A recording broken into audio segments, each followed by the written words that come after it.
Good morning. Today we are going to study about the theory of alpha decay. We had already studied what is an alpha decay. In this class, we will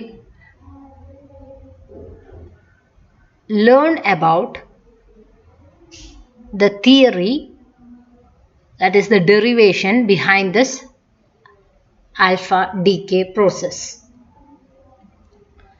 We know that the nuclei consist of both protons and neutrons,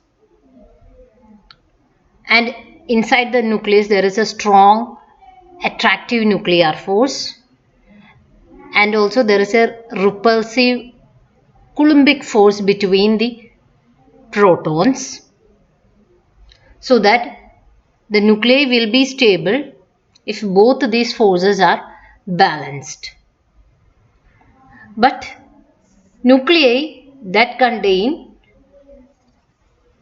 mass number 210 or more,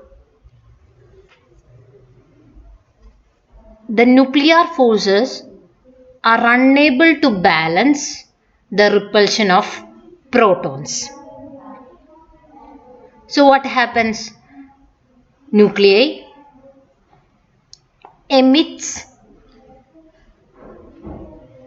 alpha particles to increase their stability, and this process of emission of alpha particle is called alpha decay. So what is an alpha particle? He24. We represent it with He24, isn't it? With proton number 2 and also neutron number 2. So alpha particle consists of 2 protons and 2 neutrons, and they are bound together into a particle which is identical to a helium nucleus. So we are writing alpha particle as He24. Now, why the nuclei is emitting an alpha particle? It can emit a proton or it can emit He23. Why this nucleus is emitting an alpha particle? This is because the alpha particles are having high binding energy.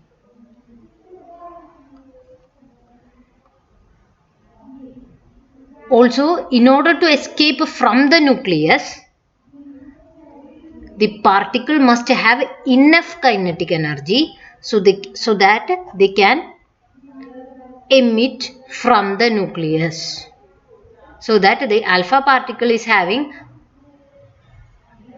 kinetic energy, and also its mass is also smaller, so that it is easier for an alpha particle to get emitted from a nucleus. I repeat, due to the high binding energy of the alpha particle, also due to the kinetic energy of the alpha particle and the smaller mass, it is easy for an alpha particle to get emitted from a nucleus. So we know how to write an alpha decay equation. This is the parent atom with the mass number A, proton number, that is atomic number Z, gets decayed into another element, so that an alpha particle is emitted, that is He24 plus Q. See, when an He24 particle is emitted, what happens to the A and Z? A get decreased by 4 and Z get decreased by 2. So this is another element which is different from the parent element. Now what is Q? Q value is known as disintegration energy or decay energy. Q value means it is the energy released in a nuclear reaction, or we can say it is an energy released in a decay process. So Q value, I repeat, Q value is the energy released in a nuclear reaction, or it is the energy released during a decay process. which is also known as disintegration energy. Why this alpha decay occurs? The alpha decay occurs because the strong attractive nuclear force is unable to hold the large nuclei together. So, in that state, the nuclei will try to disintegrate or decay by emitting an alpha particle. The repulsion between the protons of the nucleus pushes the nucleus apart and can act over much larger distance than the strong nuclear force. We know that the nuclear force is of short range. It can be only inside the nucleus, but the repulsive force between the protons increases as it pushes the nucleons apart. So, since the strong nuclear force can act only on the particles directly beside each other or directly near nucleons, the electrical repulsion overpowers the strong nuclear force and pushes the nucleon apart. So I repeat, the strong attractive nuclear force between the nucleons will be unable to balance the Coulombic repulsive force between the protons, so that the nuclei will tear, or the nucleus will try to emit an alpha particle and will attain stability. Now, the theory of alpha decay was proposed by George Gamow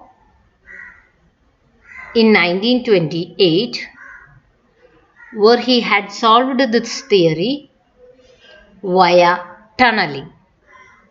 We had already studied the tunneling effect in quantum mechanics, where we had derived the equation for transmission probability, capital T, as e raised to minus 2k2L.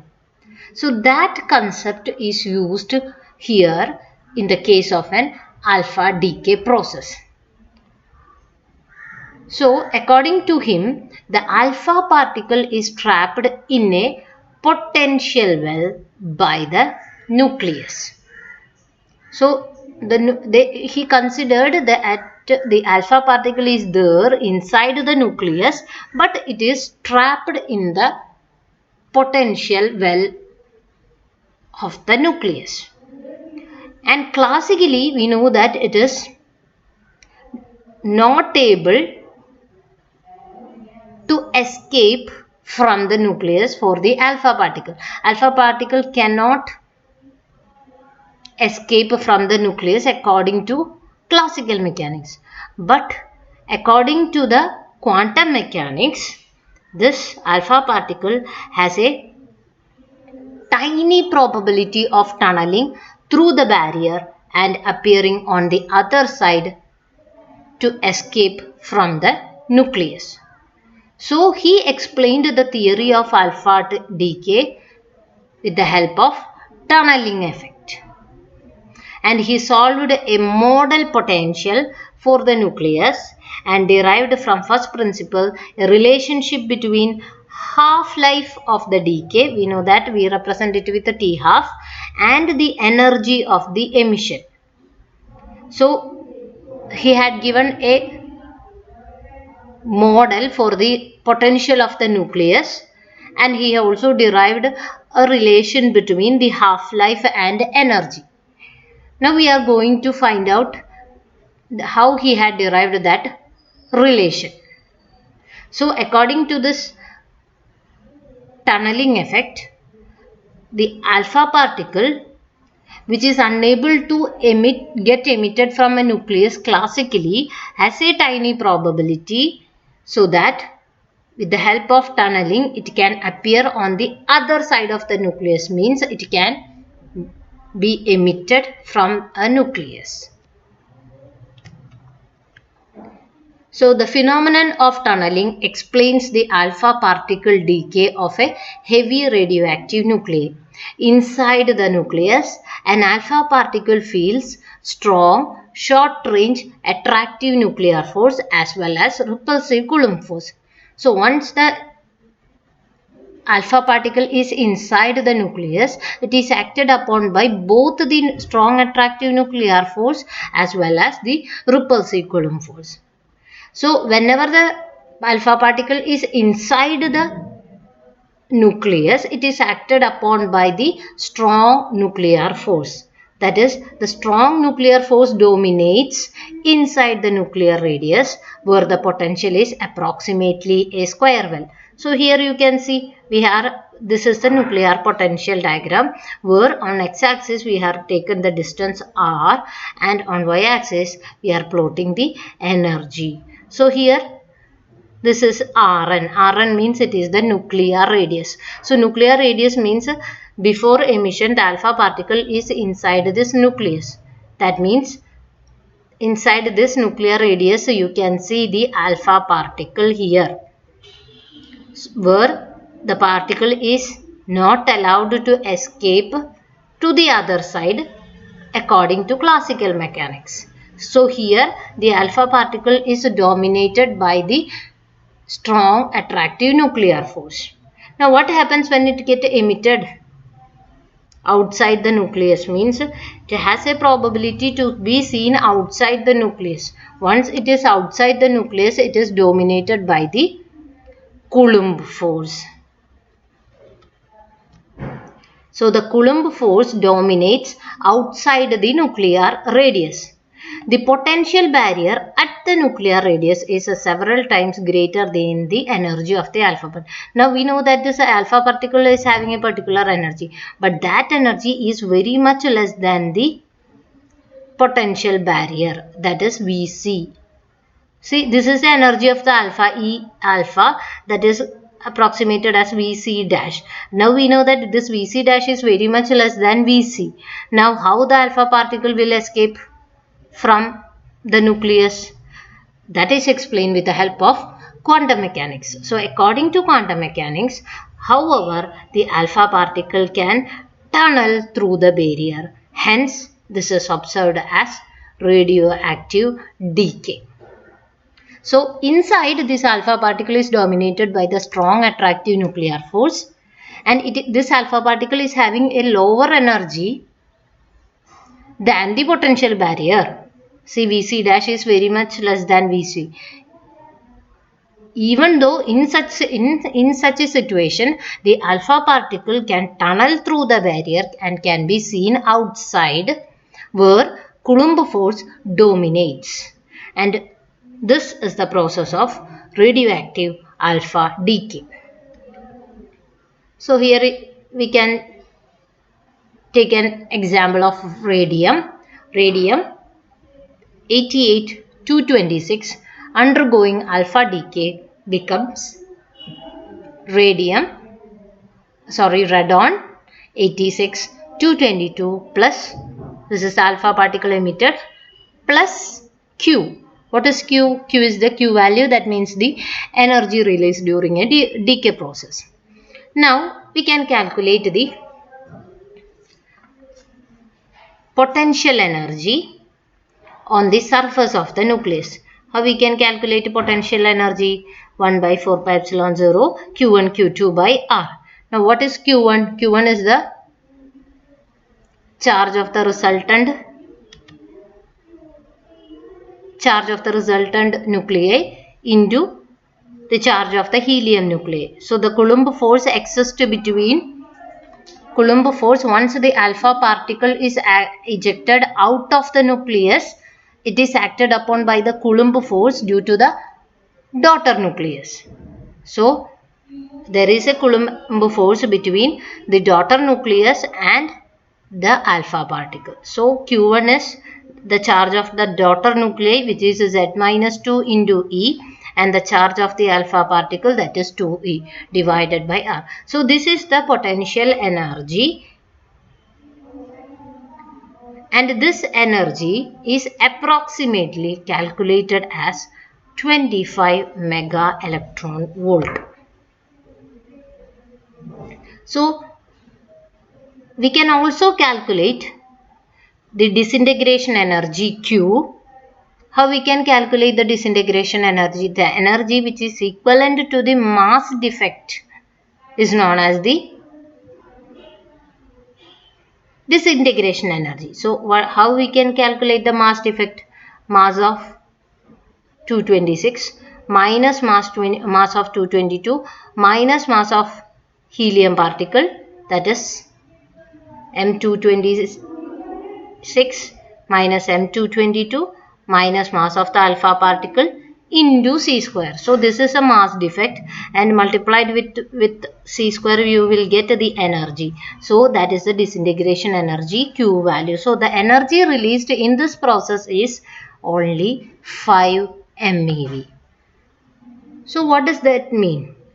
We had calculated the potential energy on the surface of the nucleus as 25 MeV. But after decay process, what is the energy released? 5 MeV. So this is the 5 MeV is the energy of the alpha particle inside the nucleus. So that when an alpha particle is emitted, the energy is released as the disintegration energy. Here Q is much less than Vs. So that alpha particle cannot escape from a nucleus classically. So that this, in order to escape from the nucleus, the alpha particle must have an energy greater than 25 MeV. So that's why it is saying that classically it is not possible for an alpha particle to get emitted from a nucleus, since it needs an energy greater than 25 MeV, but whereas the energy released in that process is only 5 MeV.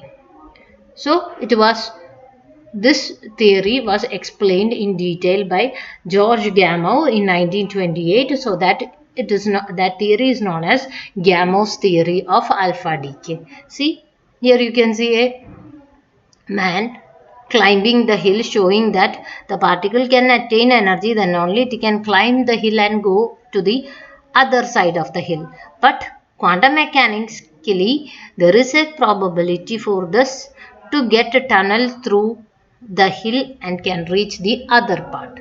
So the basic theory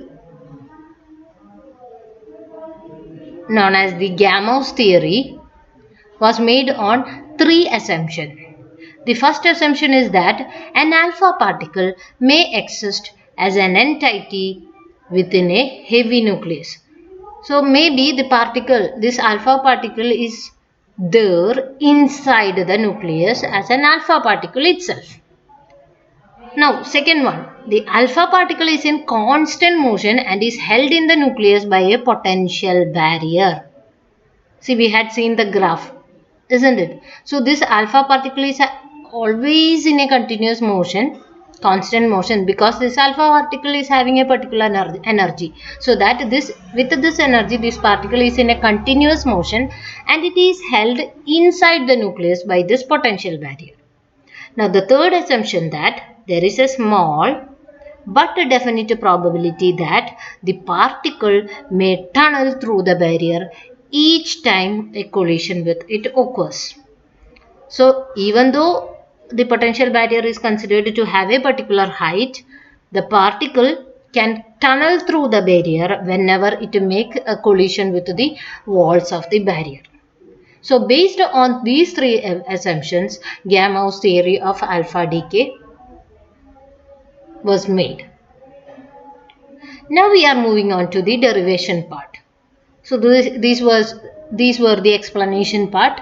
Now we are going to derive the relationship between the half-life and the energy of the emitted alpha particle. So this is the theory part. Now we are going to the derivation part. So what is the decay probability per unit time, or what is decay constant lambda? Decay constant lambda can be found out by multiplying we know that this alpha particle is in a continuous motion and it is striking on the walls of the potential barrier. So the number of times per second an alpha particle strikes the potential barrier multiplied with the transmission probability of the alpha particle, which will give you the decay probability per unit time. So decay probability lambda is equal to nu into T, where nu is the number of times per second an alpha particle strikes the potential barrier and T is the transmission probability. Now what is nu? It is number of times per second, so it is 1 by T. 1 by T can be written as velocity by distance. Velocity by distance gives you 1 by T, isn't it? So 1 by T can be written as V by x. Now V by x, x is the distance moved by the alpha particle. If R0 is the nuclear radius, what is the distance travelled by the alpha particle? We can take the entire diameter of the alpha particle. So if R0 is the radius, nuclear radius, then 2r0 will be the distance covered by an alpha particle, that is the diameter. So nu will be V by 2r0. And what is transmission probability? We know that transmission probability capital T is equal to e raised to minus 2k2L, where k2 is equal to root of 2m into V minus e by h cut square, and L is the width of the barrier. Now, so that is the decay probability per unit time with nu and T. Now, what is log lambda? Log lambda will be log V by 2r0 plus log T. So from here we are starting the lengthy derivation. So this is the expression for log lambda, and we will find out each terms and will substitute in this equation. So log lambda is log V by 2r0 plus log T. And first we will calculate this log T. Now we have T is equal to e raised to minus 2k2L. Now what is ln T? ln T means logarithm of e raised to minus 2k2L, that is minus 2k2L itself. Now you can represent k2. We know that k2 is equal to root of 2m into V minus e by h cut square. Here V and e, 2m by h cut square is constant, but V and e vary with the distance r. So you can write k2 as k2 of r dr. In terms of integral, you can write it as, we know that the alpha particle is allowed to move inside the potential well of width L. So the integration is from 0 to L. So minus 2, 0 to L, k2 of r dr. Then this integration, since the k2 value depends on r, you can change the integral in terms of r. So how can we change it? So once the alpha particle is outside the nucleus, the integral will be from r0 to r, because the nuclear radius is r0 and the higher values are up to r. So minus 2 integral r0 to r k2 of r dr.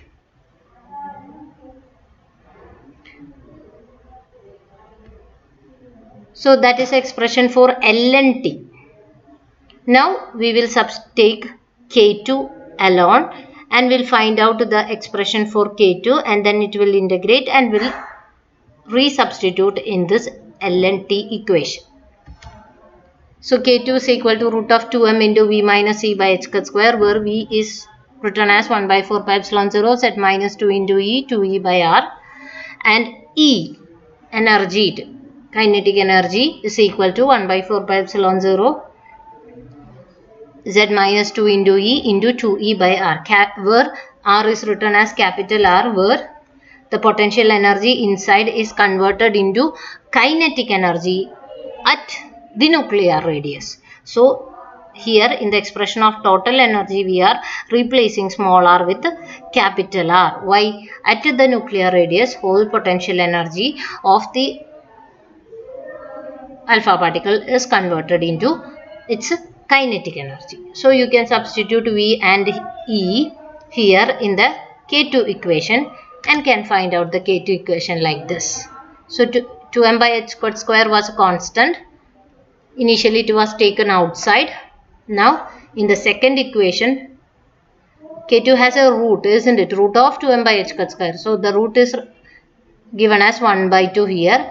V is substituted with a small r and capital E is substituted with capital R. Now this 2m by h square is taken inside and the common terms are taken outside, so that inside we will get R by R minus 1. So that is K2. Then how you can write ln T? ln T as minus 2 K2 dr with integral sign. So minus 2 into constant terms are taken outside, integral r0 to r by r minus 1 whole raised to half dr. Now we will solve this integral and will come back.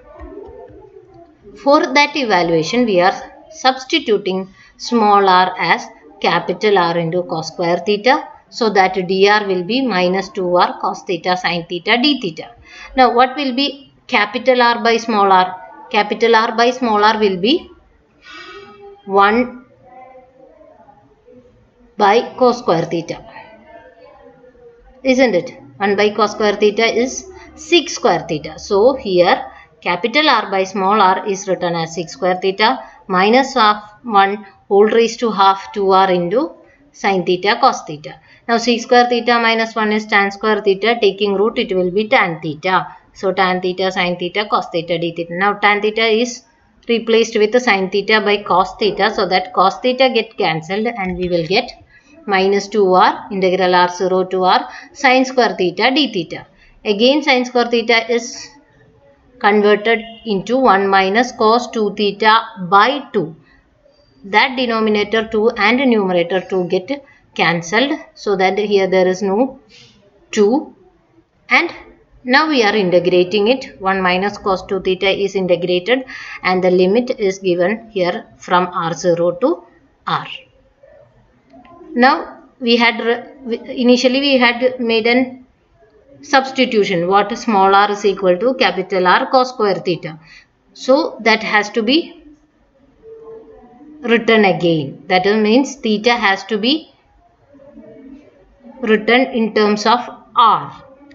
So we know that small r is equal to capital R cos square theta. So from that theta is equal to cos inverse r by r whole raised to half, or cos theta is equal to r by r whole raised to half, or sin theta. From cos theta we know the equation sin square theta plus cos square theta is equal to 1. So that sin square theta is equal to 1 minus cos square theta, or sin theta is equal to root of 1 minus cos square theta. So 1 minus r by r whole raised to half. So the above equation, that is this equation, can be written with by substituting the value of theta here. So substituting minus r cos inverse r by r whole raised to half minus sin theta cos theta within the limits. Again sin theta and cos theta is substituted from here and written as the third equation. Now you can apply the limits. Upper limit is small capital R minus, you can give the lower limit r0 and you will get this expression.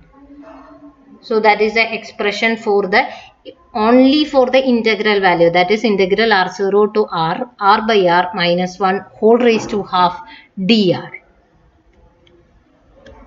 See, we got the expression for this term. Now we are making an approximation. We know that R0 is the nuclear radius and R is the higher R value, isn't it? So for R very much greater than R0, we can approximate sin theta approximately equal to theta.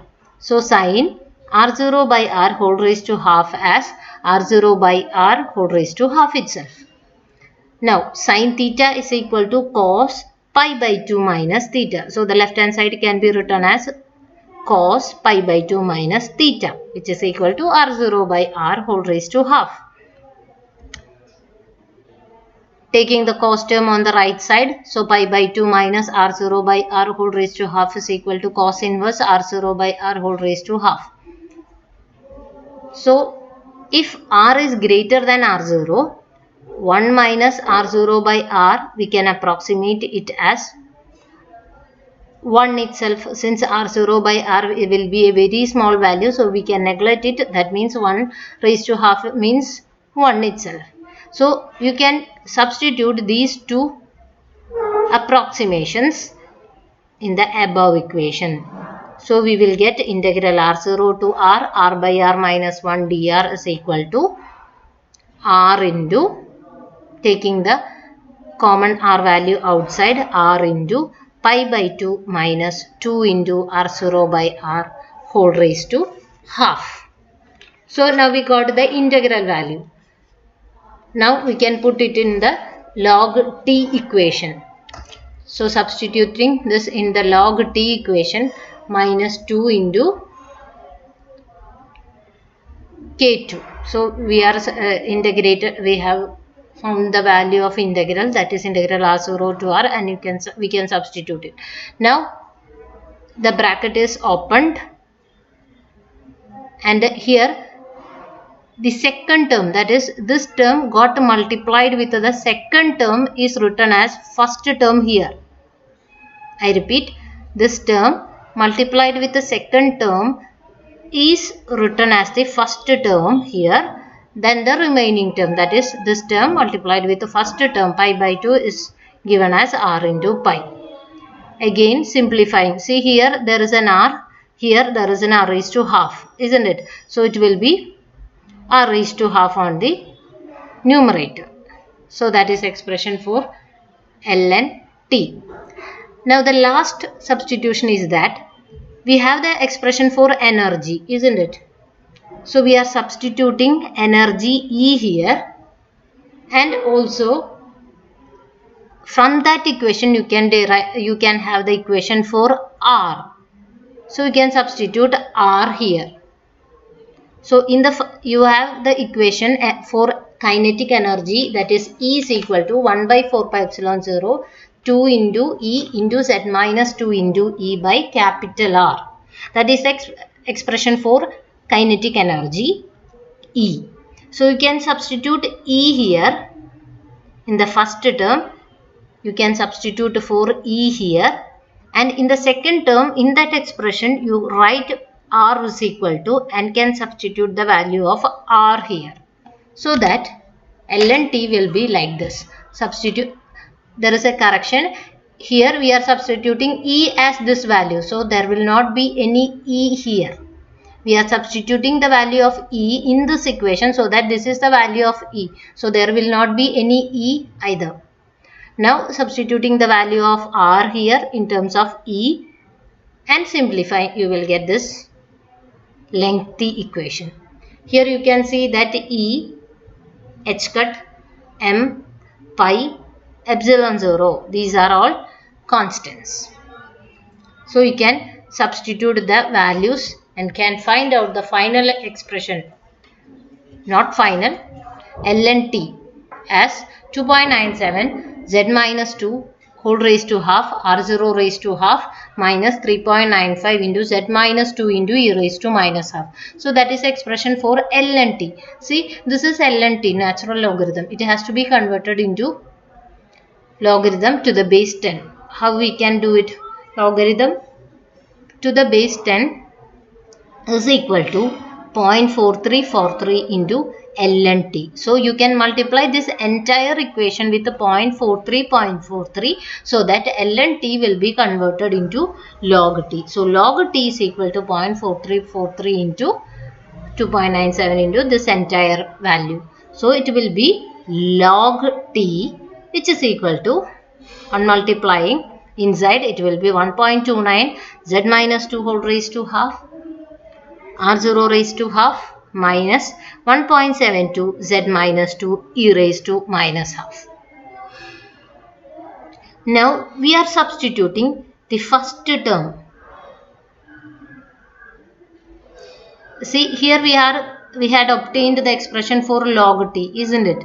So we can substitute for lambda. We have log lambda is equal to log v by 2r0 plus log t. So this is the expression for log t which we had obtained, and we had put it in the log lambda equation. So that the first two terms is substituted as capital A. See, log v plus 2r0 plus 1.29 z minus 2 whole raised to half r0 raised to half is substituted as capital A. Now the remaining substitution is, see here, 1.72 into root of 2 by m is substituted, whole raised to half is substituted as b. Here you can't see any root of 2 by m here, but you can change the value of e. See, root of 2me is equal to, you can write root of 2me is equal to p, momentum, which is equal to mass into velocity. So from that you can write root e. Root e will be mv by root 2m, or root of 2 by m into v. So e raised to half is equal to root of 2 by m into, e raised to half will be equal to root of m by 2 into v. Here we are having e raised to minus half. So e raised to minus half into z minus 2 into 1.72. So e raised to minus half is root of 2 by m. So 1.72 into root of 2 by m is substituted as b here. So the remaining term will be 1 by v. So the equation can be written as log lambda is equal to a minus b into z minus 2 by v. See, that I have written that equation here. See, root of 2me is equal to momentum, which is equal to mass into velocity. So root e will be mv divided by root 2m, which is equal to root of m by 2 into v. That is e raised to half. Here we are having e raised to minus half. E raised to minus half will be root of 2 by m into 1 by v. So that 1 by v is written here. So the log lambda is equal to a minus b into z minus 2 by v. This equation is known as Geiger-Nuttall law. That gives you the relation between lambda, that is the decay constant, with the velocity, or we can say that this velocity is related with the energy of the particle, isn't it? So the relation connecting decay constant lambda and the velocity or the energy of the alpha particle is known as Geiger-Nuttall law. Now you can plot how, see here you can see that the lambda is dependent on v. How you can see it in graph that is given here. So log lambda is taken along y-axis and 1 by v is taken along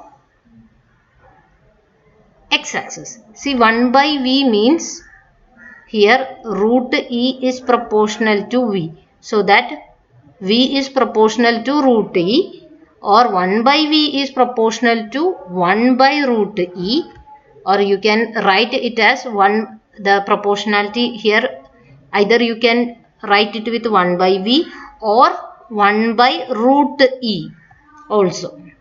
So here the graph shown is a straight line that shows that, see here we have plotted lambda here. What is lambda? Lambda is the decay constant. We had studied it in the radioactivity topic. How this lambda is related with the half-life point. Lambda is equal to 0.693 by t half. So that the decay constant lambda, and hence the half-life should vary strongly with the alpha particle energy E or the alpha particle velocity V. So this straight line shows the variation of lambda with either with V or lambda with E. So that's about the Gamow theory of alpha decay. Even though the derivation is lengthy, this is an important question, essay question for the exam. So you can do the derivation in your notebook, and for any doubts you can contact me. Thank you.